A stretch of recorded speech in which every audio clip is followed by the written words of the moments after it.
Welcome to Team Destiny channel. I'm here with Adam Rush. Adam. Tell me, what you play today?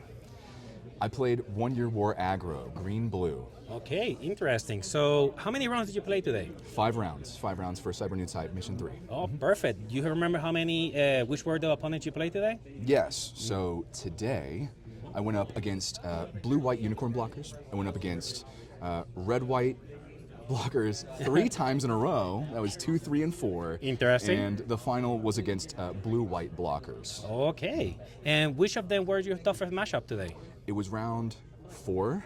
Shout out to Kat at Team Destiny. Yes, an incredible player. She drew out the game the absolute best that she could. I fortunately ran into one of my shows of resolve and was able to kind of keep the pressure up late game, which is really hard to do in One Year War. So that was definitely the hardest one. That was a 25-minute game, down to the wire, no speaking, just all completely locked in. It was tense. It was tense. Oh, I love it. I love the competition here, and congratulations again Thank for you being so today's much. winner. Thank you. Now, let's go to the deck profile. Of course. Okay. So this deck lives and breathes by its opening hand. The opening hand is a good indicator as to whether or not you will win or lose. And the most important card, arguably in the entire deck, is Zaku 2. Zaku 2, as I understand it, is the only card that by itself can give itself 2 AP on attack. Being able to take out an EX base on your second turn is so incredibly important, and not needing a second card for that is even more impressive. It's such an efficient card, and it's necessary in your opening hand. Next, I need 1-drops. Including the Zaku 2, I need at least 4 1-drops in my opening hand if I can help it. That's a sign that I'm going to have a good game. My 1-drops are as follows. The normal Zaku 2. I've got 4 gun tanks. Gun tanks are really important in your opening hand.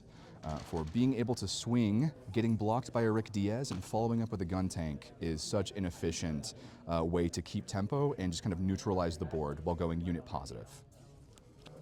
And finally, I've got 1 GM and 3 Hyzacs because I just like Titans more than Earthfed. I don't know what to tell you.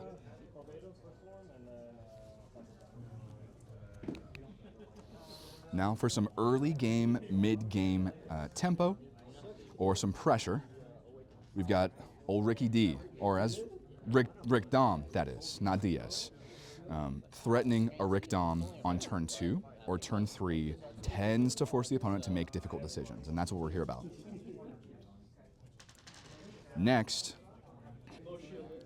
Char Zaku 2 is such an interesting unit in this deck. I find myself playing it by itself and swinging by itself. If I swing with it, or if I have a Char in hand, I tend not to lean on that as much as the other Char Zaku 2, which I'm running 4 copies of. It still gets high maneuver, and it needs to be paired to get the on destroy effect. So I tend to lean towards this particular Char Zaku 2 when I have a Char in hand. I've got 4 copies of Korska base. It's a base that gives you a dude that's not tapped feels incredible. So that feels pretty self-explanatory. Anksha, I'm running 4 copies. It speaks for itself, being able to follow up with several Ankshas in the mid-game and being able to take out some valuable blockers, especially when followed by an Amuro or such things. It feels really, really nice to, again, go unit positive to have the opponent go unit negative and for you to keep tempo of the game. I'm running 2 copies of Show of Resolve. I would run 4, but we just need to make more. We need to make more room for units. This is a heavy unit deck. Running 4 copies, a Grandpa, self-explanatory, followed by 4 copies of Amuro. Just makes sense. Being able to tap something down with 5 or less AP is absolutely huge. That includes linked Ale Strikes. That was the biggest application of the Amuro tap down. You can put him onto anything, it's a win paired effect. So I find myself sometimes putting Amuro on an Anksha or on a Zaku 2 or something like that just to clear the way for a good swing, a guaranteed swing. That's what Amuro's there for, to guarantee that I'm able to swing into the shield area. And finally, the lightest and brightest, it's Char. High maneuver is one of the only things keeping blockers from being from getting this deck down. So the high maneuver being a utility is absolutely huge. Again, guaranteed swings. We need guaranteed swings into the shield area, and Char is just way too good not to, especially with the +1 on attack. But he needs to be linked onto something. So he can get stuck in your hand. So if you see him in an opening hand, honestly, I would recommend getting an Amuro instead. I would feel better about leaving an Amuro in my opening hand than a Char if I don't have a link that I can see with my eyes right then and there.